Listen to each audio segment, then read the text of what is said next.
Truck चालतोय हे आदित्य बोललो हॅलो आदित्य ठाकरे तुम्ही त्यासाठी फोन करू नका काय ब्रेक कशाला मारतोय उद्धव ठाकरे हे बघा उद्धव ठाकरे पण खाली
जमलेल्या माझ्या तमाम शिवप्रेमी बांधवांनो, भगिनींनो आणि मातांनो,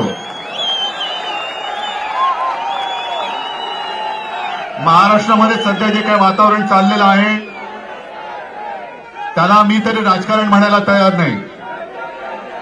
आता येताना ज्याचा उल्लेख नाना आपण केलात, पत्रकारांनी आम्हाला प्रश्न विचारला की शिवद्रोही मंडळी आज रस्त्यावरती उतरलेत आपल्या विरोधात आणि ते असं म्हणतात की तुम्ही म्हणजे आपण राजकारण करता आहात. मी म्हणेन ते करतायत ते राजकारण नाही तर ते गजकरण आहे. शिवसेना प्रमुख जे नेहमी सांगायचे की हल्ली राजकारण म्हणजे गजकरण झालेलं आहे, खाजवत बसतायत, खाजवू दे त्यांना, पण या चुकीला माफी नाही.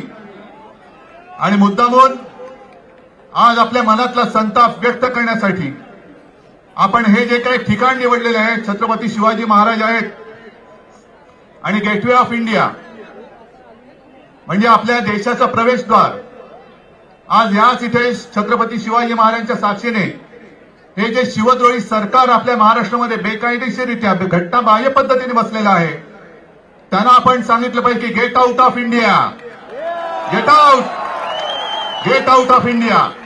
आणि म्हणूनच आम्ही इथे जमलेलो आहोत. 4 दिवसापूर्वी किंवा परवाच देशाचे पंतप्रधान आले आणि माफी मागितली. अरे माफी नसती मागितली तर तुम्हाला राज्याने शिल्लक ठेवलं असतं काय महाराष्ट्राने? पण माफी मागताना सुद्धा त्यांच्या चेहऱ्यावरती जी एक मगरुरी होती, ती मगरुरी तुम्हाला पसंत आहे का? हे माफी मागताना नतमस्तक, हे नुसतं शब्दात नाही पण मगरुरीने माफी आम्हाला मान्य नाही. आणि त्याच वेळेला जे काही त्यांच्या व्यासपीठावरती बसले होते त्याच्यामध्ये उपमुख्यमंत्री एक शहाणा, 2-1.5 शहाणे, किती शहाणे मला कल्पना नाही, 1 फुल 2 हाफ, त्यातले 1 हाफ तर हसत होता.